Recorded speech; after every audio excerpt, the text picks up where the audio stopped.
Hi guys, welcome back to the channel, Economics with Henry. So today we're going to start talking about the micro side of economics, and we're going to be talking about the topic of supply and demand.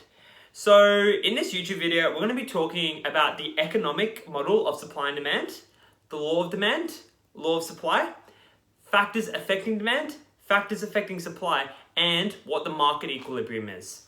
So on the demand graph, the main factor affecting demand will be price. As you can see with the demand graph is downward sloping. So as prices get cheaper, consumers will be wanting to demand more.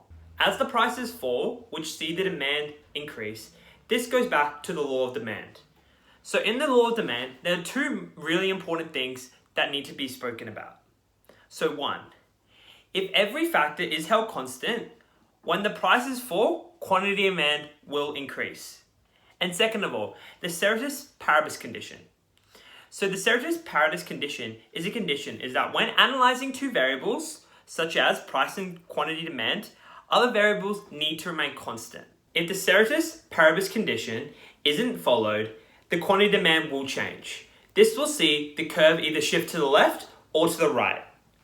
The shift to the demand to the left will see a decrease in the amount of demand, and a shift to the right will see an increase in demand. With this ceteris paribus condition not being followed, this will see a new shift in demand and see a new demand curve be followed.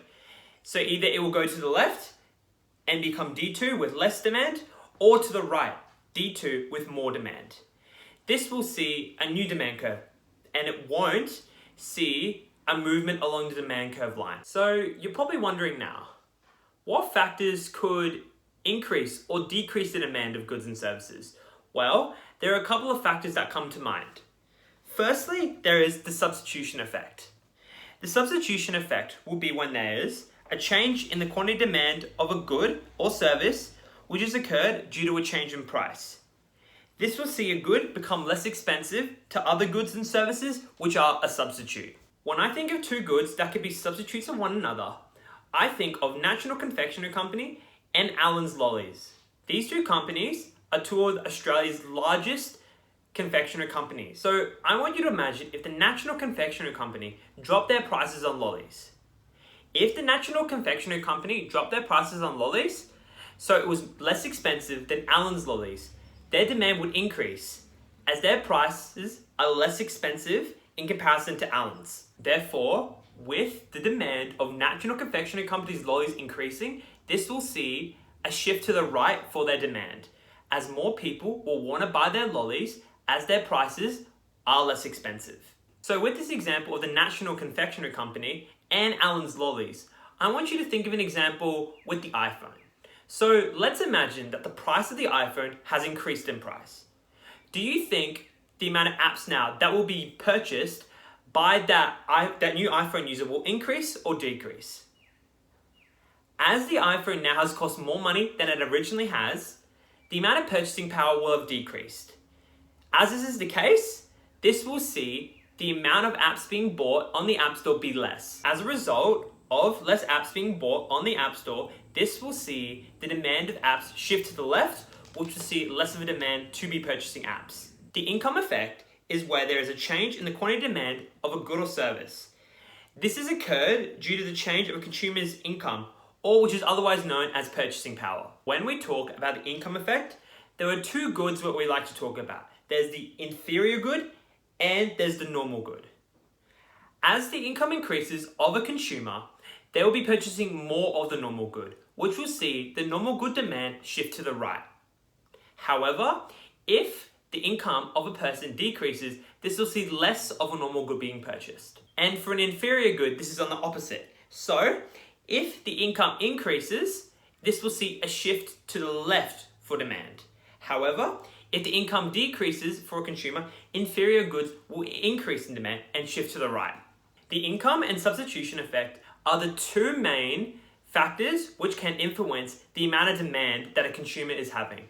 Now we'll look on to supply. When a firm is thinking about how much they should supply of a good, there are three things that they think about. Firstly, they think about the price of the good. Secondly, they think about how much it will cost to produce that good. And thirdly, they'll think about what other products that they could produce. Of those three main factors, they mainly think about price when it comes to their decision. With a supply curve, it is an upward sloping curve. The more of a price that they can get for their good, the more willing they will be to put more of these goods into the market. As we talk about supply, it is also important to talk about the law of supply. If everything is held constant, as prices rise, the quantity supply will increase. And second of all, if the ceteris paribus must be fulfilled, which will see other variables other than price and quantity demand be held at a constant. It is important that these two demands of the law of supply are met and they're kept. And this will allow for law of supply to be able to work. However, like with the law of demand, if we relax ceteris paribus, this will see supply change either going to the left for decreasing of supply or to the right for an increase in supply. If we were to relax ceteris paribus, there are two situations which we need to think about which will change supply. So firstly, we think about the price of the inputs. If the price of the inputs have changed and they have increased, it will cost more for producers to be able to produce a good. If that's the case, they'll be less willing to be producing that good. This will see supply shift to the left and see the amount of supply of that good decrease. However, if the input decreases to amount what it was lower than was before, then this will see the supply increase and shift to the right. The second thing we'll need to be thinking about with supply would be technological change. With technological change, it will either make it more costly or more affordable to be able to produce more with the fixed amount of inputs we have. So, if with the fixed amount of inputs we have, if we can produce more with those inputs, this will see supply increase and shift to the right. However, with our inputs and on rare occasions, if we can't produce as much with those inputs, this will shift the supply to the left. With the price of inputs and technological change, it is good to see that typically we've always been seeing a shift of the supply curve to the right as the price of inputs keeps becoming lower and lower. And with the technological change, firms are becoming better at actually being able to have a fixed amount of output and being able to produce more with it each and every year. So now we know about the demand and the supply curve. Now we could be able to put those two lines on a curve and be able to find the market equilibrium. So as we know, the demand curve is downward sloping and the supply curve is upward sloping. So on those 2 points and those two lines, we'll be able to find a point in which it intersects both lines. At that point, that is the market equilibrium. So that will have P1, so that will be the price at which that good comes into the market. And we will have Q1, so how much quantity is produced at that price. At that point for producers, that is a price in which they will take for their good that they're producing.